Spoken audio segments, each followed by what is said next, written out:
Digitalflügel im Test, Instrumente dieser Größenordnung haben wir sehr selten im Programm. Dieses Flügeldesign, also das muss man erstmal auf sich wirken lassen, denke ich. Was ist denn deine Meinung?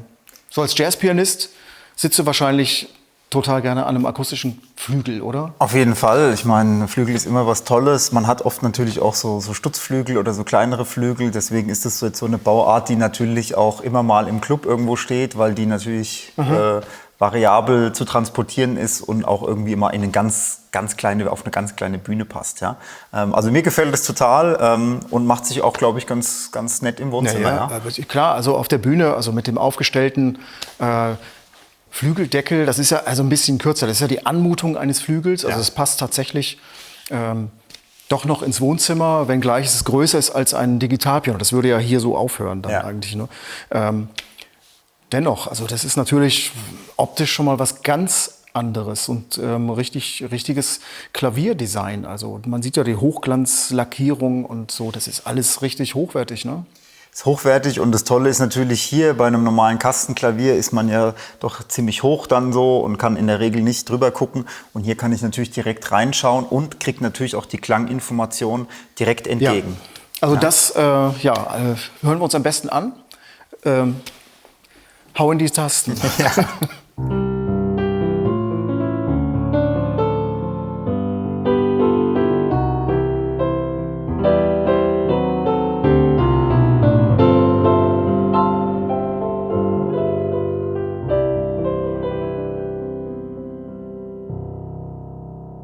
Das klingt sehr ordentlich. Das klingt schon ganz schön, ja. Also sieht nicht nur voluminös aus, es klingt auch so, finde ich. Das stimmt schon mal, dieser Eindruck, also es wäre ja schlimm, wenn dieser optische Eindruck dann eigentlich enttäuscht würde, ne? Dass es dann irgendwie klein und mickrig klingen würde und das ist nicht der Fall. Das ist schon mal gut. Also Haken dran, das stimmt schon mal. Aber letztendlich, es ist ein Digitalpiano und da bewerten wir wie immer Spielbarkeit, Spielgefühl und den Klavierklang. Schöner Klang, Kawaii-typisch klanglich, eine schöne Tastatur, lässt sich, wie gesagt, schön spielen,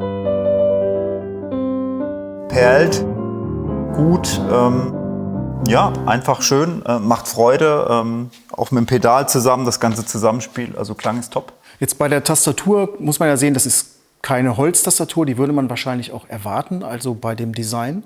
Aber das ist eine Mischung aus eigentlich Flügeldesign und Einsteigerpiano oder gehobene Einsteigerklasse, würde ich mal sagen. Also das ist eine konventionelle Digitalpiano-Tastatur, die wir kennen aus den CN-Modellen zum Beispiel. Das ist diese Responsive Hammer 3, nennen die. Genau. Also es ist alles drin, Druckpunktsimulation, Ivory Touch, das ist alles wunderbar. Aber vielleicht muss man da differenzieren. Also mit einer Holztastatur und einer entsprechenden Mechanik drin, dann sind wir bei den Hybrid-Digitalpianos und die kosten dann wirklich fünfstellig. Ja, genau. Das muss man sich einfach konzeptionell klar machen, dass man hier eher eine ambitionierte Einsteiger-Tastatur hat mit einem tollen flügelartigen Design und dass das auch dann einfach auch dementsprechend ein Preis ist, der ein bisschen höher liegt, aber immer noch für so ein Konzept immer noch interessant ist. Ja, klar. Also es klingt vielleicht erstmal absurd. Also jeder Einsteiger sagt wahrscheinlich, ach, ich hätte da eher an was gedacht, so für 600 €. Ja. Das ist natürlich, da sind wir in einer ganz anderen Klasse. Aber Einsteiger gibt es ja vielen unterschiedlichen Niveaus oder auch Geldbeuteln, Budgets, wie auch immer. Das muss man ja auch berücksichtigen. Lass uns die Sounds noch ein bisschen hören. Also da schalte ich mal die App ein. Man hat ja hier auch ein ganz umfangreiches Bedienfeld, aber ich finde das immer sehr praktisch mit der App. Das ist diese Piano Remote App. Die verbindet sich auch drahtlos über Bluetooth. Und da haben wir dann die verschiedenen Sounds. Mhm.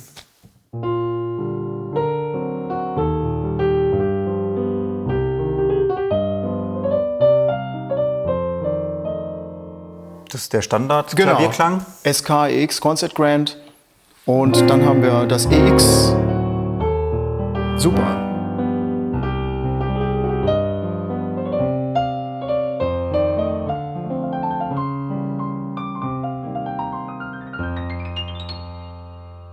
Der gefällt mir sehr gut. Der hat mehr Schmackes im Bass, ist aber auch perkussiver in den Höhen. Ja. Also sehr klar.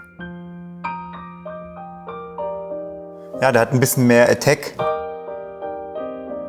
als der Basissound. Ja. Der Basissound ist, glaube ich, so ein bisschen breiter ausgelegt auf so verschiedenere Stile. Und hier kann man ein bisschen brillanter spielen. Gefällt mir beides, aber sehr, sehr gut. Gut, was haben wir noch? SK5 Grand Piano. Das ist so ein kleinerer Flügel. Das ist wahrscheinlich jetzt ein Flügelklang, der auch so einem kleineren, nachempfundenen Flügeldesign quasi dem Rechnung trägt. Und da merkt man jetzt schon, dass quasi in diesen Tiefmitten da ist ein bisschen mehr zu hören. Und das ist das Konzept, dass man hier auch ein bisschen mehr zurückbekommt über die Bauart und auch natürlich über die etwas breiteren Lautsprecher, die dann eher zum Spieler dann auch geneigt sind. Aber auch sehr cool.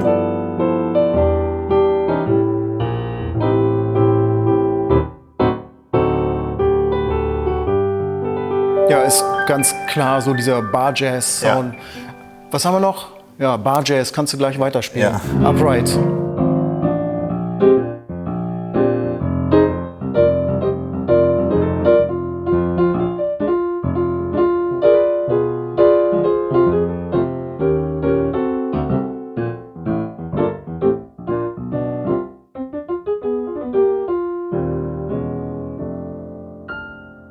Brillant. Ja, macht auch alles schön und gut.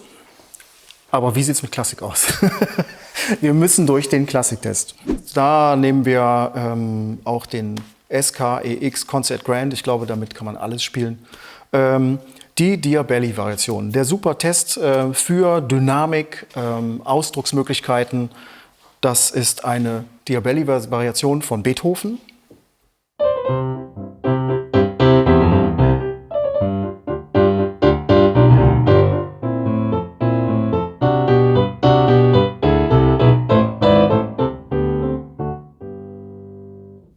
Kann man leise anfangen bis zum Fortissimo, also diese Akzente und auch vor allem der Lautstärkeverlauf, das ist wichtig. Das kann man sehr, sehr gut ausdrücken hier. Und jetzt spiele ich die von Schubert, die wird etwas sanfter gespielt. Und vor allem auch im Pedal.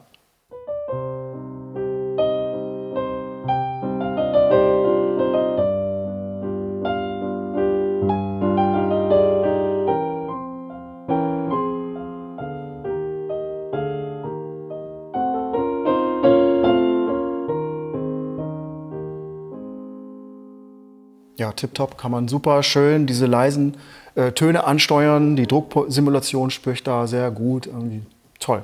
Und das kann man auch mit einem Sound alles spielen. Ich habe jetzt nicht das Gefühl, ich möchte für die getragene Version auch einen entsprechenden Sound anwählen. Das steckt alles in den Sound, finde ich super gut. Cool, klingt gut, ja. Ja, bitte lass uns mehr Sounds hören. Es gibt irgendwie 350 Sounds, die werden wir nicht alle schaffen. Da gibt es hier das Sounds-Menü und da findet man dann ganz viele Soundkategorien. Ich mache mal hier die E-Pianos an. Classic Electric Piano.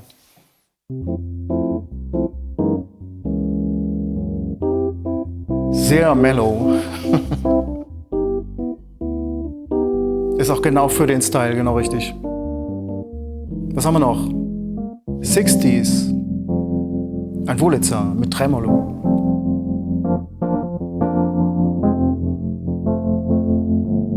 Ja, klingt schon cool. Das ist super in den Bass. Toll. Machka war aber auch schon immer schön. Also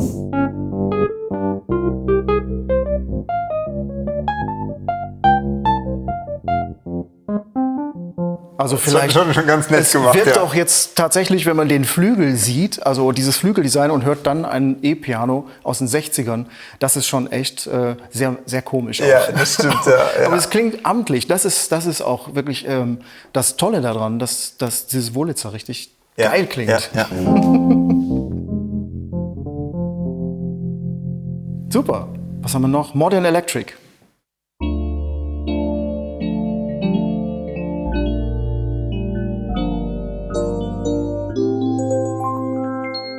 Ja, FM-Pianos, ja, gut. Electric Grand.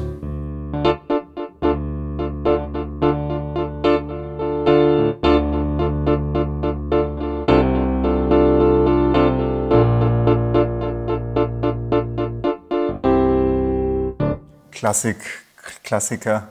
Ja, Classic Electric Piano. Ach so, mit Effekten, klar. Noch so ein Phasing-Effekt drauf, ja.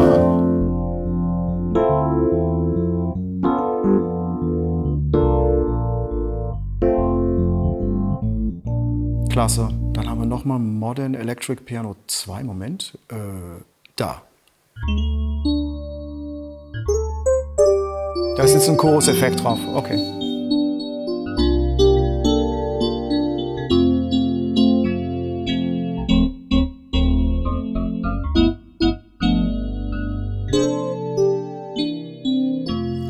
Auch ganz fein, auch die Effekte klingen gut. Ja. Also Ich würde sagen, Haken dran, tipptopp. gibt wahnsinnig viele Sounds zu entdecken und Ja. macht auf jeden Fall Sinn, einfach mal in die App reinzuschauen, weil es über das Bedienfeld oft gar nicht so erkennbar Ja, ist, genau. was es Man kann alles gibt. hier auch Split- und Dual-Funktionen gibt es. Also das ist wirklich sehr aufgeräumt. Man kann die Oktaven verstellen. Also wenn man jetzt zum Beispiel hier Akkorde spielen möchte oder so Ja, ja. mit Strings, das kann man sich auch einstellen. Wunderbar, da gibt es Ja. nichts zu meckern. Man hat verschiedene Hall-Effekte. Mit der App kann man auch noch auf die Piano-Sounds Einfluss nehmen, wenn man in diesem Piano-Mode ist. Moment, wo habe ich die Funktion? Virtual Technician, das gibt es alles. Ja. Bluetooth Audio haben wir, also um Playbacks drahtlos in das Soundsystem zu spielen. Wichtige Funktion. Absolut, absolut klasse. Also ich bin überrascht. Das ist erstmal ein tolles Design. Also man könnte jetzt meinen, das ist jetzt irgendwie übertrieben oder so, aber ich finde das sehr dezent. Dass es auch nicht so tief ist, finde ich gut. Dann ja, die ganze tolle Lackierung, das wirkt wirklich sehr, sehr hochwertig. Also, und dann letztendlich stimmt das hier mit den Sounds und Tastatur. Also die Funktion, Bluetooth Audio und alles, das Transpos, Metronom ist natürlich alles da, Rekorder. Audiorekorder auf USB, das gibt's alles.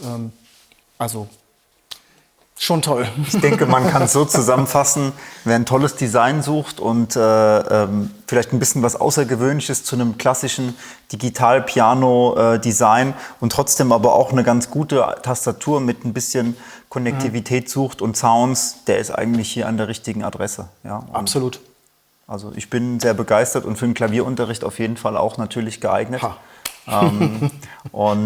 Nee, aber klanglich macht es auf jeden Fall Spaß, weil man hier wirklich durch dieses Gehäuse einfach noch mal ein bisschen mehr Sound gerade im Bassbereich bekommt. Also super, super Teil auf jeden Fall. Ja, wunderbar.